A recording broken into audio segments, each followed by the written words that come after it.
Hello, ഇന്നിപ്പോൾ ഞാൻ ചെയ്യാൻ പോകുന്നതേ വേറൊന്നുമല്ല. നമുക്ക് സാധാരണ സ്ട്രെയിറ്റ് പാൻറ്റില്ലേ, എത്ര സിമ്പിളായിട്ട് വെട്ടാം. മിക്കവരും സ്ട്രെയിറ്റ് പാൻറ്റ് തയ്ക്കുമ്പോൾ ബാക്ക് കയറി പോവാം, അപ്പോൾ സെൻറ്റർ ഭാഗം കയറി പോകുന്നുണ്ട്. അപ്പോൾ എങ്ങനെയാണത് കയറി പോകുന്നത്? അതുപോലെ തന്നെ നമ്മുടെ റെഡിമെയ്ഡ്സിൽ ബാക്ക് കൂടുതലും നമ്മുടെ ഫ്രണ്ട് പോർഷൻ കുറവായിരിക്കും. അത് നമുക്ക് ഒരു കട്ടിങ്ങും ഇല്ലാതെ നമുക്ക് എങ്ങനെ ചെയ്യാൻ പറ്റും? അതായത് സൈഡ് കട്ടിങ് ഇല്ലാതെ. സൈഡ് കട്ടിങ് ആണല്ലോ എല്ലാവർക്കും പാട്. ഫ്രണ്ടിൽ പട്ട വെച്ചിട്ട് ബാക്ക് അലാസ്റ്റിക് വെച്ച് ചെയ്യാൻ ഭയങ്കര ബുദ്ധിമുട്ടല്ലേ. മൊത്തം അലാസ്റ്റിക് വെക്കണമെങ്കിൽ നമുക്ക് അത്രയും ബുദ്ധിമുട്ടില്ല. സൈഡ് കട്ടിങ് വരുമ്പോൾ പിന്നെ നമുക്കൊരു ബുദ്ധിമുട്ടാണ്. അപ്പോൾ നമുക്ക് ഇന്ന് സൈഡ് കട്ടിങ് ഇല്ലാണ്ട് എങ്ങനെ ചെയ്യാൻ പറ്റുമെന്ന് നോക്കാം. ഇതൊരു തുണിയാണെന്ന് വിചാരിക്കാം. ഇതൊരു തുണിയാണെങ്കിൽ ഈ തുണിയിൽ ഇത് തുണിയാണ്. അപ്പം നമ്മളെങ്ങനെയാണ് സാധാരണ പാൻറ്റിനൊക്കെ 2.5 മീറ്റർ തുണിയാണെങ്കിൽ നമ്മളിങ്ങനെ സ്ട്രെയിറ്റ് ആയിട്ട് മടക്കും. എന്നിട്ട് നമ്മൾ ഇങ്ങനെ ചെയ്യും, ഇങ്ങനെ മടക്കും. എന്നിട്ട് നമ്മളിവിടെ നിന്ന് പാൻറ്റിൻ്റെ അളവെടുക്കും. അല്ലെങ്കിൽ പെൻസിൽ പാൻ്റ് ആണെങ്കിൽ നമ്മൾ ഇങ്ങനെ നിവർത്തി ഒരു ഭാഗം നമ്മൾ സാധാരണ എന്ത് ചെയ്യും? സാധാരണ പെൻസിൽ പാൻ്റ് തയ്ക്കുമ്പോൾ നമ്മളിവിടെ നിന്ന് ഇങ്ങനെ അളക്കും. അളന്ന് നമ്മൾ ഇങ്ങനെ വരച്ച് ഇങ്ങനെ വെട്ടി ഇങ്ങനെ വെട്ടും. അങ്ങനെ നമ്മൾ ചെയ്യുന്നത്.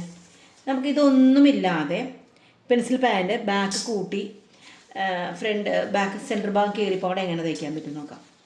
അതായത് നമ്മളിതൊരു തുണി എടുക്കാം, സാധാരണ മടക്കണ പോലെ മടക്കാം. ഇങ്ങനെ മടക്കാം, സാധാരണ മടക്കുന്ന പോലെ ഇങ്ങനെ മടക്കാം. അതായത് 2.5 മീറ്റർ നീളം, ചുമ്മാ വട്ടം മടക്കുക, ഇങ്ങനെ മടക്കുക.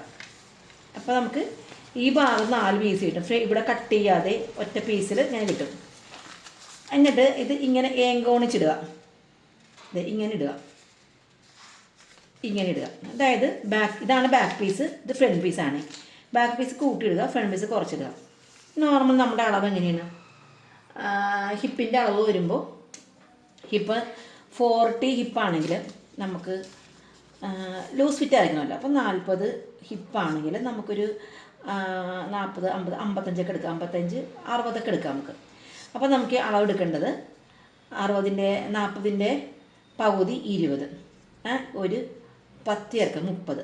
അപ്പോൾ ഫ്രണ്ട് ഒരു 30 കിട്ടുക. അപ്പോൾ 30ൻ്റെ പകുതി 15 അല്ലേ?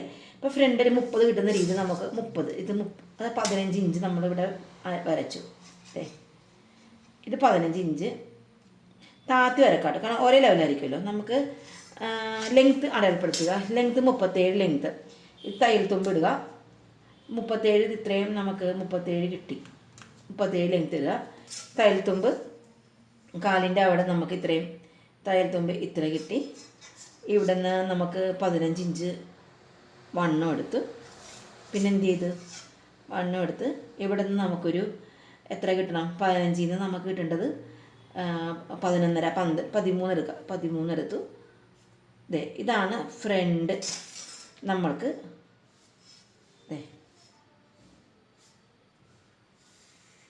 ഇതിങ്ങനെ വരച്ചെന്ന് വിചാരിച്ചു. ഓക്കെ. അപ്പോൾ നമ്മൾ സാധാരണ ഫ്രണ്ട് എടുക്കുമ്പോൾ ഇവിടെ നിന്ന് ഇങ്ങനെ സ്ലോപ്പ് ചെയ്ത് വെട്ടാറുണ്ട്. കണ്ടോ, ഇങ്ങനെ സ്ലോപ്പ് ചെയ്തിട്ടാറുണ്ട്. നമുക്കിതിന് സ്ലോപ്പൊന്നും ചെയ്യണ്ട. ഓക്കെ. അപ്പം നമ്മൾ ചെയ്തിട്ടില്ല, മുറിച്ചിട്ടില്ല, ഒന്നും ചെയ്തിട്ടില്ല. ഫ്രണ്ട് പീസ് മാത്രം ഇങ്ങനെ വരച്ചു. ഇനി ബാക്ക് പീസ് വരയ്ക്കാനില്ലേ? ബാക്ക് പീസ് വരയ്ക്കാനുള്ളത് ഈ അളവിൽ തന്നെ നമ്മൾ ബാക്ക് പീസ് വരയ്ക്കും. അത് നമ്മൾ ആദ്യം ഈ ഫ്രണ്ട് പീസ് വെട്ടി മാറ്റുക. അപ്പോൾ നമുക്ക് താഴെ തയ്യൽത്തുമ്പുണ്ട്. ഇപ്പോൾ മേൽ തയ്യൽത്തുമ്പില്ല. അപ്പോൾ മേലിൽ നമുക്ക് തുണി ഉണ്ടെങ്കിൽ നമ്മൾ മേളിൽ ഇതുപോലെ തയ്യൽത്തുമ്പ്, ഇലാസ്റ്റിക്കിലാണ് തയ്യൽത്തുമ്പും കൂടി ആഡ് ചെയ്യുക ഇങ്ങോട്ട്. അപ്പോൾ ക്രോച്ചറ്റ് കൂടും, പക്ഷേ ഇത് ഉള്ളിൽ പോകാനുള്ളതാണ്. നിങ്ങൾക്ക് മനസ്സിലായോ? അങ്ങനെ ചെയ്യാം. എന്നിട്ട് ഞാനിത് കട്ട് ചെയ്ത് മാറ്റണേണ്. ഓക്കെ. നമ്മൾ കട്ട് ചെയ്യുമ്പോൾ ഈ ഒരു പീസ് മാത്രം കട്ട് ചെയ്യുക. താഴത്തെ പീസ് ഒരുമിച്ച് കട്ട് ചെയ്യുക നോക്കുക. ഇവിടെയും സെയിം തന്നെ, ഇങ്ങനെ ഒരുമിച്ച് കട്ട് ചെയ്യരുത്, ഇതുപോലെ കട്ട് ചെയ്യുക. അപ്പോൾ ഞാനിങ്ങനെ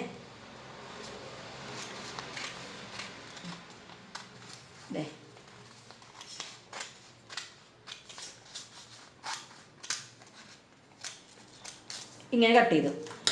അപ്പോൾ നമ്മൾ ഫ്രണ്ട് പീസ് കട്ട് ചെയ്ത് കഴിഞ്ഞപ്പോൾ നമുക്ക് ഈ തുണി ഇങ്ങനെ വിട്ടുകളെ കളഞ്ഞിട്ടില്ലല്ലോ, പോയില്ല. ഓക്കെ, അത് അവിടെ നിൽക്കുക. ഇനി നമുക്കിതാണ് നമ്മുടെ ഫ്രണ്ട് പീസ്. ഇനി ബാക്ക് പീസ് വെട്ടാൻ പോണേണ്ടോ? ബാക്ക് പീസ് വെട്ടുമ്പോൾ നമ്മൾ എന്ത് ചെയ്യണം? ഇവിടെ നിന്ന് ചരിച്ചിങ് എടുക്കുക. ഇത് നമ്മുടെ ഫ്രണ്ടാണ്. ബാക്ക് പീസ് എടുക്കുമ്പോൾ നമുക്ക് ഇവിടെ നിന്ന് മാക്സിമം എത്ര മേളിലേക്ക് വരാമോ അത്രയും നമുക്ക് ചരിച്ചെടുക്കാം. ഈ ഫ്രണ്ടിനേക്കാളും 2 ഇഞ്ച് കൂടുതലെടുക്കാം ഇവിടെ കേട്ടോ. ഇവിടെ ഈ ഫ്രണ്ടിനേക്കാളും 2 ഇഞ്ച് കൂടുതലെടുക്കുക. അപ്പോൾ നമുക്ക് ഇങ്ങനെ കിട്ടി. എന്നിട്ട് സെയിം തന്നെ ക്രോച്ചിന് സെയിം തന്നെ ഇവിടെ വരക്കുക. നമ്മൾ 2 ഇഞ്ച് കൂടുതൽ എടുത്തിട്ടുണ്ട് മേളിൽ.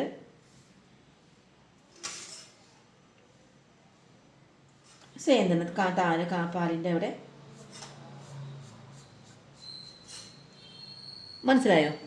അപ്പം നമ്മൾ എന്ത് ചെയ്തു, ബാക്ക് പീസ് ഫ്രണ്ട് ഇത് ബാക്ക് പീസ് മേളിലേക്ക് ഒരെണ്ണെടുത്തിട്ടുണ്ട്. സെയിം തന്നെ ഇങ്ങനെ വെട്ടുക, ഇങ്ങനെ വെട്ടുക, ഇങ്ങനെ വെട്ടുക. തുണിയിൽ സെയിം പാറ്റേണിൽ തന്നെ ചെയ്യാം. ഓക്കെ, എന്നിട്ട് നമ്മളിത് ഇങ്ങനെ ചെയ്യാം.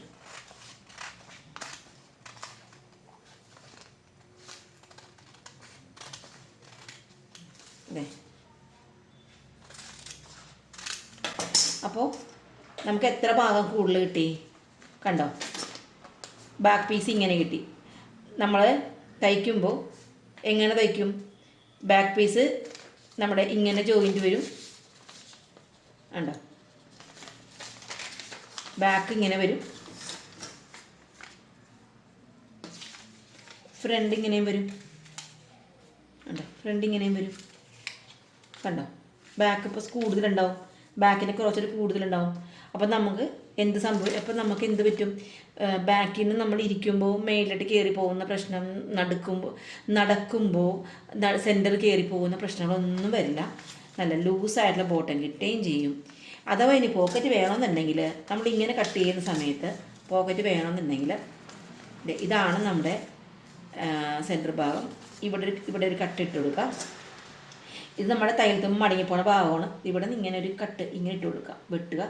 ഒരു ഒരു പോക്കറ്റ് ഇങ്ങനെ അങ്ങനെ തയ്ച്ച് അറ്റാച്ച് ചെയ്യേ പീസൊക്കെ എങ്ങനെ ചെയ്യാം. ഈ ഒരു പാറ്റേൺ കട്ട് ചെയ്ത് തയ്ക്കാൻ ആഗ്രഹം ഉണ്ടെങ്കിൽ ഞാനത് വീഡിയോ നിങ്ങൾക്ക് താല്പര്യം ഉണ്ടെങ്കിൽ നിങ്ങളത് മെസ്സേജ് ചെയ്യണം കേട്ടോ. ഇപ്പോൾ ഇതിങ്ങനെ പറഞ്ഞിട്ട് നിങ്ങൾക്ക് മനസ്സിലായോ എന്ന് എനിക്കറിയില്ല, പക്ഷേ ഭയങ്കര സിമ്പിളാണ്, എല്ലാവർക്കും തയ്ക്കാൻ പറ്റും. ഓക്കെ, ഇഷ്ടപ്പെട്ടാൽ നിങ്ങൾ ലൈക്ക് ചെയ്യുക, ഷെയർ ചെയ്യുക, കമൻറ്റ് ചെയ്യുക. താങ്ക്